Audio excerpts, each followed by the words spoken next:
Good morning વિદ્યાર્થી મિત્રો, આપણે સાયક્લોટોનને લગતા કેટલાક દાખલા ગણીએ.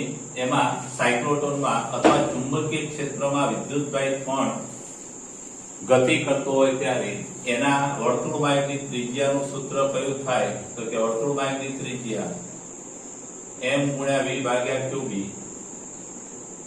આ mv ને વેગમાન p કહેવાય. અને એક બીજું સૂત્ર આવે છે એમાં આવૃત્તિ ન્યુ. તો આવૃત્તિ ન્યુ બરાબર શું થાય? કે આવૃત્તિ ન્યુ બરાબર qb ભાગ્યા 2πm. અને આવર્તકાળ પૂછાય તો આનો વ્યસ્ત એટલે 2πm ઉષ્મા જાય અને qb છેદમાં. આટલા સૂત્રો જરા ખાસ યાદ રાખજો. ચુંબકીય ક્ષેત્રમાં q વિદ્યુતભારિત કોણ કે જેનું દળ m છે એ v વેગથી લંબ રૂપે દાખલ થાય ત્યારે વર્તુળમાર્ગની ત્રિજ્યાનું સૂત્ર છે. જરા જોઈએ. ઉદાહરણ નંબર સ્વાધ્યાયનો 4.11, જેમાં ચુંબકીય ક્ષેત્ર 6.5 ગોસ જેટલું અચળ જાળવી રાખેલું હોય તેવી એક ચેમ્બરમાં ઇલેક્ટ્રોનને 4.8 ગુણ્યા 10⁶ મીટરથી સેકન્ડની ઝડપથી ક્ષેત્રને લંબ રૂપે દાખલ કરવામાં આવે ત્યારે દર્શાવો કે આ ઇલેક્ટ્રોનનું ગતિપથ વર્તુળાકાર બનશે. આ વર્તુળ માર્ગની ત્રિજ્યા પણ શોધો. ખાસ ધ્યાન રાખજો કે અહીંયા ચુંબકીય ક્ષેત્ર જે આપેલું છે 2 એ 6.5 ગોસ. આ ગોસ એ નવો એકમ છે. આ ગોસ એટલે 6.5 ગુણ્યા 10⁻⁴ ટેસ્લા થાય. એટલે આટલા ટેસ્લાનું ચુંબકીય ક્ષેત્ર છે અને ઇલેક્ટ્રોન 4.8 ગુણ્યા 10⁶ વેગથી દાખલ થાય. વેગ v ઇઝ ઇક્વલ ટુ 4.8 ગુણ્યા 10⁶ મીટર પર સેકન્ડ થી દાખલ થાય. ભાઈ ઇલેક્ટ્રોન છે એટલે એનું દળ કેટલું કે માસ ઓફ ઇલેક્ટ્રોન. m લખીએ તો પણ ચાલે અને me લખીએ તો પણ ચાલે. કોઈ વખત m લખો me લખો. ઇલેક્ટ્રોન નું દળ 9.1 ગુણ્યા 10⁻31 કિલોગ્રામ થશે. અને એનો જે વિદ્યુતભાર છે q એ ઇલેક્ટ્રોનના વિદ્યુતભારના આપણે e કહીએ છીએ 1.6 ગુણ્યા 10⁻19 કુલમ. હવે એ વર્તુળ માર્ગે ગતિ કેમ કરે છે એ આપણે સમજાવવાનું છે. તો એના પર લાગતું બળ અહીં ચુંબકીય બળ F ઇઝ ઇક્વલ ટુ શું થાય કે Q V ક્રોસ B થશે. હવે V અને B પરસ્પર લંબ છે. ચુંબકીય ક્ષેત્રને લંબ રૂપે દાખલ થાય છે અને માટે આ બળનું મૂલ્ય કેટલું થાય? Q એટલે ઇલેક્ટ્રોનનું મૂલ્ય. ઇલેક્ટ્રોનનું મૂલ્ય આને માઈનસ E પણ કહેવાય, પણ અહીંયા આપણે તીર કાઢી નાખીએ. આ માઈનસ E તીર સાથે લખો minus E V cross B થશે. અને હવે આપણે તીર કાઢી નાખીએ તો બળ F નું મૂલ્ય ઇઝ ઇક્વલ ટુ અહીંયા પણ મૂલ્યમાં ચિહ્ન આવશે નહીં અને V ક્રોસ B મૂલ્ય માટે VV sin થીટા. પણ થીટા કેવો છે? લંબ છે એટલે EVB sin 90, કારણ કે theta is equal to 90 degree અથવા V લંબ B અને માટે થીટા 90 sin 90 એટલે બળનું મૂલ્ય EVB. ખાસ ધ્યાન રાખજો અહીંયા વેગ એ V ક્રોસ B એટલે કે વેગ અહીંયા ચુંબકીય ક્ષેત્રમાં લંબ રૂપે દાખલ થાય એટલે V અને B નો સદિશ ગુણાકાર કરવામાં આવે તો આપણી આકૃતિ જરા દોરીએ તો આવી થશે. આ ધારો કે ચુંબકીય ક્ષેત્ર અંદર તરફ છે અને આવા અંદર તરફ ચુંબકીય ક્ષેત્રમાં ધારો કે કોઈ ઇલેક્ટ્રોન છે એ ઇલેક્ટ્રોન દાખલ થાય છે. ઇલેક્ટ્રોનનું વિદ્યુતભાર ઋણ છે એટલા માટે ઋણ લખીએ. તો આનો વેગ આ દિશામાં છે. હવે V ક્રોસ B કરીએ. ચુંબકીય ક્ષેત્ર લંબ રૂપે અંદર છે. ખાસ ધ્યાન રાખજો V ક્રોસ B. તો V ક્રોસ B અંગૂઠો ઉપર આવે છે એટલે ધન વિદ્યુતભાર હોય તો ઉપર તરફ, પણ ઋણ વિદ્યુતભાર છે એટલે આના પર બળ જેવું ચુંબકીય ક્ષેત્રમાં દાખલ થાય એટલે એનું બળ આ દિશામાં હોય. હવે ખાસ ધ્યાન રાખજો કે બળ વેગને લંબ હોય, વેગ આ દિશામાં છે અને વેગને લંબ દિશામાં ચુંબકીય બળ લાગે છે. અને આપણે એવું ભણી ગયા કે વેગને લંબ દિશામાં બળ હોય એ માત્ર વેગની દિશા બદલે, મૂલ્ય બદલે નહીં. અને વેગની માત્ર દિશા બદલે તો એ ગતિ કેવી હોય તો કે વર્તુળમય ગતિ હોય. એટલે આપણે એમ કહી શકીએ કે આ બળ કેન્દ્રગામી બળ હોવાથી, કેન્દ્ર તરફ અથવા વેગને લંબ હોવાથી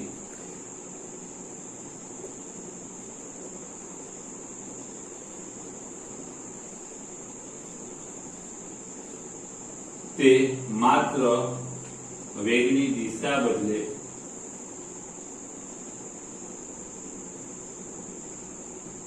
મૂલ્ય ના બદલે.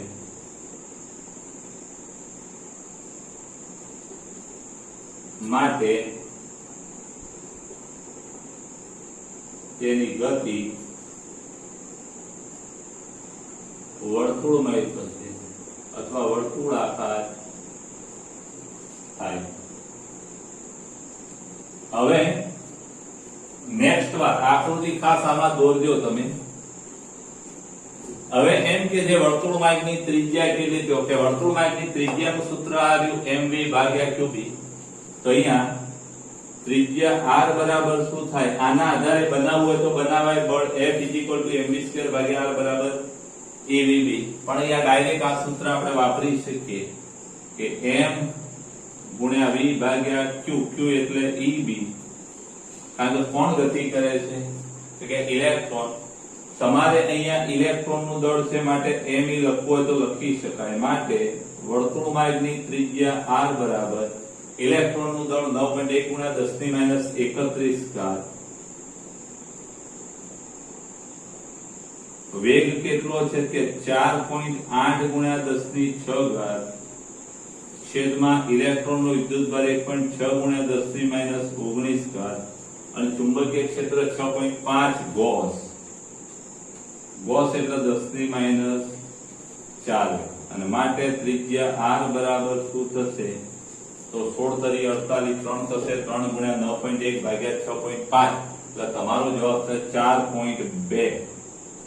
અને ગુણ્યા 10 ની કેટલી ઘાત તો અહીંયા 19 અને 4, 19 ને 4 23 ઉપર જાય, 23 ને 6, 23 ને 6 29 એટલે 30 31 એટલે કે -2 થશે.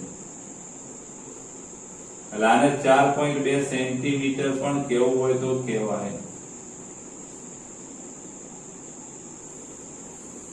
આ દાખલો જરા સ્ક્રીનશોટ લઈ લેજો.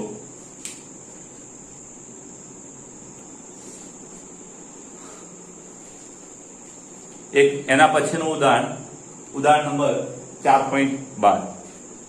તો આ જે ઉપર જે દાખલો ગણ્યો, ઉપરયુક્ત દાખલામાં ઇલેક્ટ્રોનના પરિભ્રમણની આવૃત્તિ શોધો. શું તેનું મૂલ્ય ઇલેક્ટ્રોનની ઝડપ પર આધારિત હશે? સમજાવો. તો આવૃત્તિનું સૂત્ર આ ઉપરના દાખલામાં જ આવૃત્તિ ν બરાબર શું થાય તો આવૃત્તિ ν આવૃત્તિનું સૂત્ર આપણું હોય qb છેદમાં 2πm, qb છેદમાં 2πm. પણ અહીંયા q ની જગ્યાએ શું આવશે તો કે ઇલેક્ટ્રોન આવશે e b છેદમાં 2. અને માટે આવૃત્તિ ν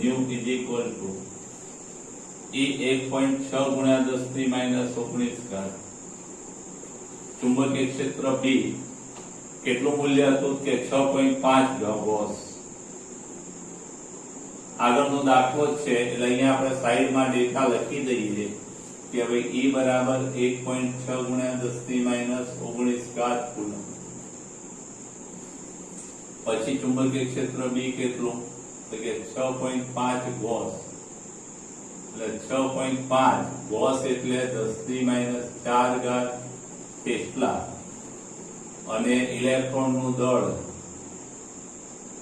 9.1 × 10⁻³ કિલોગ્રામ. તે કિંમત મૂકી આપણે છેદમાં 2 ગુણ્યા 3.14 ગુણ્યા 9.1 × 10⁻31 અને માટે ફ્રીક્વન્સી એટલે કે આવૃત્તિ ન્યુ ઇઝ ઇક્વલ ટુ શું થશે? આવૃત્તિ ન્યુ ઇઝ ઇક્વલ ટુ 1.6 × 6.5 ભાગ્યા 2 ભાગ્યા 3.14 ભાગ્યા 9. એટલે તમારો જવાબ 0.1819 અને ગુણ્યા 10 ની ઘાત કેટલી? તો 31 ઉપર જશે પ્લસ 31 માંથી 19 જાય 12 અને 12 માંથી 4 જાય એટલે 8 ઘાત થશે. 8 ને 4 12 એટલે આટલા હર્ટ્ઝ. આના આપણે આમ કહી શકીએ 18.19 ની જગ્યાએ આપણે 20 કહી શકીએ 2 અને ગુણ્યા 10 ની 6 ઘાત હર્ટ્ઝ. એટલે આને 18.2 મેગાહર્ટ્ઝ પણ કહેવાય. તમે આ ઉપરવાળો જવાબ લખો તો પણ ચાલે. એકમો ખાસ એમાં મૂકવાના દરેકમાં. આ લખીને એકમ લખો એટલે તમને માર્ક્સ પૂરા મળે. હવે એમાં આગળ પૂછેલું છે કે શું તેનું મૂલ્ય ઇલેક્ટ્રોનની ઝડપ પર આધારિત હશે? તો આપણા આ સૂત્રમાં ક્યાંય ઇલેક્ટ્રોનની ઝડપ આવતી નથી. એટલે આપણે લખીએ કે અહીં ન્યુના સૂત્રમાં ઇલેક્ટ્રોનની ઝડપ આવતી ન હોવાથી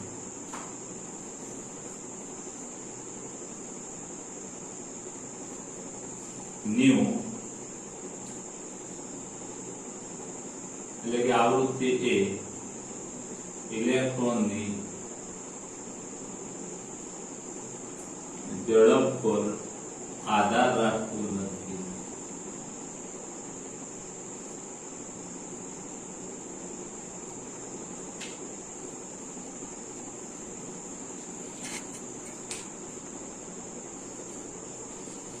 ઉદાહરણ 4.3 હવે ગણીએ તો ખાસ ધ્યાન રાખજો.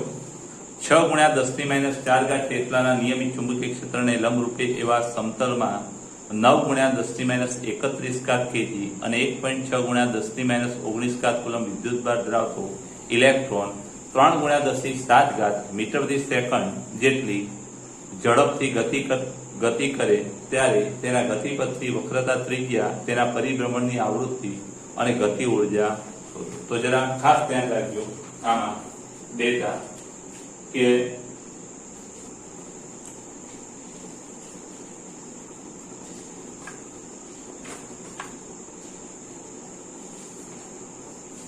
અહીંયા ચુંબકીય ક્ષેત્ર જે છે એ B = 6 × 10⁻⁴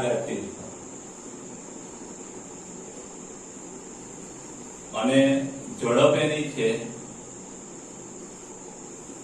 3 × 10⁷ મીટર પર સેકન્ડ. એનું દળ જે છે ઇલેક્ટ્રોનનું માસ ઓફ ઇલેક્ટ્રોન એને એમ લખશું તો ચાલશે 9 × 10⁻31 kg અને એનો જે વિદ્યુતભાર છે Q જેને તમે E પણ કહી શકો 1.6 × 10 કુલમ. હવે કઈ વસ્તુ શોધવાની છે? તો એક તો વર્તુળમાંની ત્રિજ્યા એટલે કે R કેટલી, પછી બીજું એની આવૃત્તિ ન્યુ અને ત્રીજું ગતિ ઉર્જા કે. આલી 3 બાબતો આપણે ગણવાની છે. જરા જોઈ લે આ સૂત્ર આપણા સામે છે. એમાં પહેલા વર્તુળમાંની ત્રિજ્યા R બરાબર શું થાય? તો કે R બરાબર mv ભાગ્યા qb અને માટે R = m કેટલા 9 × 10⁻31 અને એની ઝડપ છે 3 × 10⁷ છેદમાં q એટલે ઇલેક્ટ્રોનનો વિદ્યુતભાર 1.6 ગુણ્યા 10⁻⁻19 ઘાત અને ગુણ્યા ચુંબકીય ક્ષેત્ર બી 6 ગુણ્યા 10⁻⁴ ઘાત અને માટે વર્તુળમાંની ત્રિજ્યા r. આની તમે ગણતરી કરશો તો અહીંયા 3 દુ 6, 1.6 ગુણ્યા 2 3.2 અને 9 ભાગ્યા 3.2 3 કરીને 2 પોઈન્ટ સમથિંગ જવાબ આવશે. 2.81 તમારો જવાબ છે. 2.81 જરા જોઈ લે. 2.81 અને ગુણ્યા 10 ની ઘાત કેટલી? તો અહીંયા 4 ઉપર જાય. 7 ને 4 11 આ 19 19 ને 4 23 એ 23 ઉપર જાય પ્લસ 23 23 ને 7 30 30 માઈનસ 31 એટલે કે -1 થશે. એટલે આના આપણે આટલા મીટર એટલે તમારો જવાબ જો મીટરમાં હોય તો આના આમ પણ કહેવાય 0.281 મીટર અથવા એને એમ પણ કહેવાય કે 28.1 સેન્ટીમીટર. તમારામાંથી જે એકમમાં રાખેલો હોય ચોપડીમાં એ પ્રમાણે આના પણ તમને અહીંયા સુધી ગણો, અહીંયા સુધી કે અહીંયા સુધી તમને માર્ક્સ પૂરા જ મળે. પછી આવૃત્તિ ન્યુ નું સૂત્ર. તો આવૃત્તિ ન્યુ ઇઝ ઇક્વલ ટુ શું થશે કે આવૃત્તિ ન્યુ ઇઝ ઇક્વલ, ધ્યાન રાખજો આ વી નથી, આવૃત્તિ new is equal to QB ભાગ્યા 2πm અને માટે આવૃત્તિ new is equal to Q કેટલા 1.6 ઇલેક્ટ્રોન નો વિદ્યુત ભાર ગુણ્યા 10⁻⁻19 ઘાત ગુણ્યા ચુંબકીય ક્ષેત્ર 6 ગુણ્યા 10⁻⁴ ઘાત અને છેદમાં 2 ગુણ્યા 3.14 ગુણ્યા દળ 9 ગુણ્યા 10⁻31 ઘાત અને માટે આ ઇલેક્ટ્રોનના પરિભ્રમણની આવૃત્તિ જે છે એ કેટલી? તો 0.1698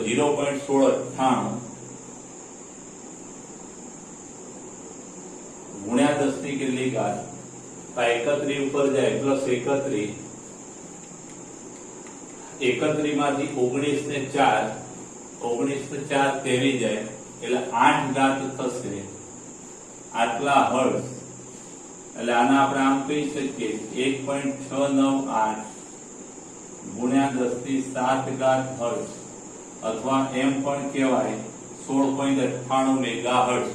તમારે ચોપડીની અંદર કયા યુનિટમાં રાખેલા છે? 17 મેગાહર્ટ્ઝ. એટલે આને આપણે એમ કહી શકીએ આ 9 કાઢી નાખીએ તો આમ થાય કે 16.98 ગુણ્યા 10 ની 6 ઘાત હર્ટ્ઝ. એટલે આ 9 કાઢી નાખીએ તો 17 થાય અને 10 ની 6 ઘાત એટલે મેગા હર્ટ્ઝ. એટલે આટલી આવૃત્તિ થશે ન્યુ અને એના પછી છેલ્લે એની ગતિ ઉર્જા કે. હવે આની ત્રીજી વાત છે ગતિ ઉર્જા. તો ગતિ ઉર્જાનું સૂત્ર આપણું આવું છે, ગતિ ઉર્જા K બરાબર 1/2mv². ઇલેક્ટ્રોનનું દળ તમને આપેલું છે 9 ગુણ્યા 10⁻31 ઘાત અને ગુણ્યા વેગ પણ આપેલો છે 3 ગુણ્યા 10 ની 7 ઘાત એનો વર્ગ.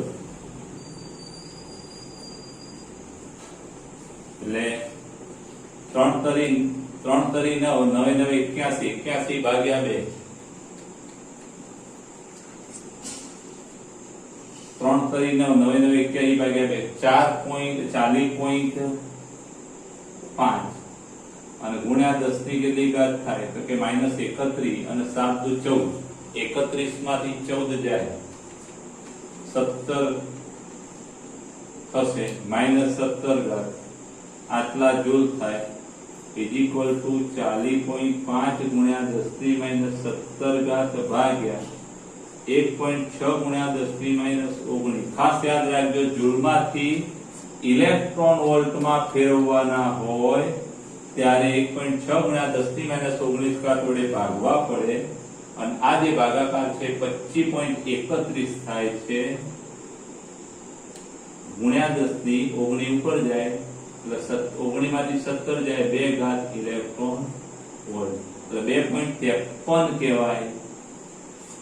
આવી 2.53 ગુણ્યા 10³ ઇલેક્ટ્રોન વોલ્ટ એટલે કે 2.53 keV 2.53 કિલો ઇલેક્ટ્રોન વોલ્ટ થાય.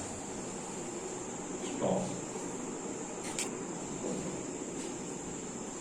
ઉદાહરણ 6.4 60 સેન્ટીમીટર ત્રિજ્યાવાળી ડીશ તથા 10 મેગાહર્ટ્ઝ આવૃત્તિવાળો દોલક પરિપથ ધરાવતા એક સાયક્લોટ્રોનમાં પ્રોટોનને પ્રવેગિત કરવા માટે કાર્યકારી ચુંબકીય ક્ષેત્રનું મૂલ્ય કેટલું હોવું જોઈએ? આ પ્રોટોનની મહત્તમ ગતિ ઉર્જા પણ શોધો. તો જરા ખાસ ધ્યાન રાખજો કે અહીંયા જે કંઈ આપણો સાયક્લોટ્રોન વાપરીએ છીએ એની ત્રિજ્યા છે 60 સેન્ટીમીટર એટલે કે 0.6 મીટર.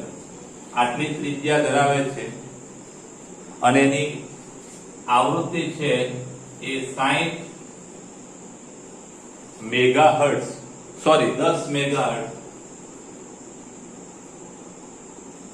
અને 10 મેગાહર્ટ્ઝ એટલે 10 ગુણ્યા 10⁶ હર્ટ્ઝ. આને 10�৭ પણ કહી શકાય હર્ટ્ઝ.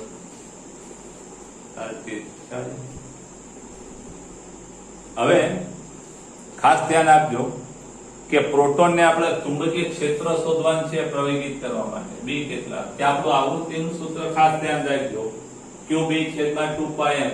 તો આના પરથી આપણે બી ને સૂત્રનો પ્રકાર બનાવીએ. ન્યુ નું સૂત્ર આપણું આવું છે ન્યુ qB/2πm અને માટે B/2πm ન્યુ છેદમાં q અને માટે B = 2 ગુણ્યા 3.14 ગુણ્યા પ્રોટોન છે. પ્રોટોનનું દળ આપણને આપેલું છે 1.67 ગુણ્યા 10 થી. ખાસ ડેટા લખી દઈએ એવું હોય તો પ્રોટોનનું દળ એમ કેટલું 1.67 × 10⁻27 kg એટલે કે 1 ×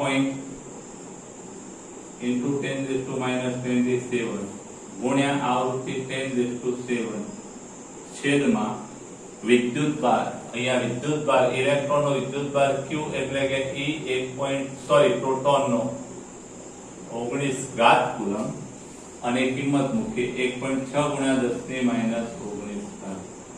ગણતરી કરતા 2 ગુણ્યા 3.14 ગુણ્યા 1.67 ભાગ્યા 1.6 કરશો એટલે લગભગ 6 સમથિંગ તમારો જવાબ આવશે.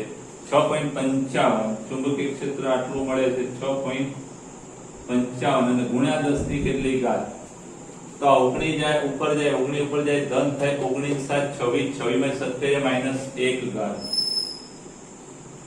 એટલે આને આપણે એમ કહી શકીએ કે B = 0.655 ટેસ્લા 0.655 ટેસ્લા ચુંબકીય ક્ષેત્ર થાય. હવે એમાં એક બીજી વાત શોધવાની છે કે આ પ્રોટોનની મહત્તમ ગતિ ઉર્જા. તો મહત્તમ ગતિ ઉર્જા k બરાબર શું થાય તો કે 1/2 mv². જ્યાં v નું સૂત્ર શું થાય તો આપણે વર્તુળ માર્ગની ત્રિજ્યા પરથી મહત્તમ ગતિ ઉર્જા માટે ત્રિજ્યા આપણે આ લેવાની અને એના માટેનું સૂત્ર આપણું આવું છે કે વર્તુળ માર્ગની ત્રિજ્યા r = શું થાય તો કે m ગુણ્યા v ભાગ્યા qb અને આના પરથી v બરાબર શું થાય તો qbr. v બરાબર શું થાય qbr ભાગ્યા m. એટલે અહીંયા આ સૂત્ર આપણું આવું થશે. માટે ગતિ ઉર્જા k બરાબર 1/2m અહીંયા qbr ભાગ્યા m નો વર્ગ એટલે m થશે કે 1/2 m q² b² r² ભાગ્યા m². આ બે ઉડી જશે અને માટે ગતિ ઉર્જા k નું સૂત્ર આપણું આવું થશે k = q² b² r²